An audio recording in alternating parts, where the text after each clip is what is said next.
चल फिर सकती नहीं थी, मुझे ऐसे ही लाया गया था। तो मुझसे चला भी नहीं जा रहा था। तो मैंने जब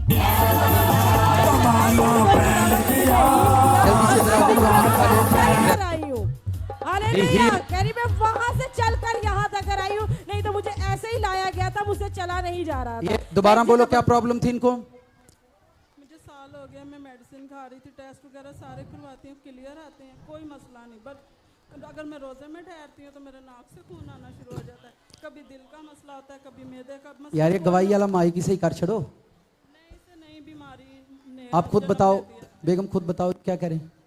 कह रहे हैं कि जब मैं रोजा रखती थी तो मेरे नोज से ब्लड आने लग जाता था और मुझे नई से नई बीमारी थी और मुझसे चला नहीं जा रहा था, मुझे ऐसे ही लाया गया था। मैं एक सीट पर बैठी हुई थी और जैसे ही आपने उसे ऑयल लगाया है वैसे ही वो कह रही है कि मैं उठकर यहाँ तक चल कर आई हूँ।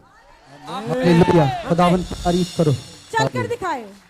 खुदावन तेरी फाया बेही ते खुशियां रहन गिया, ते खुशियां रहन गिया, बीमारियां टहन गिया, बीमारियां टहन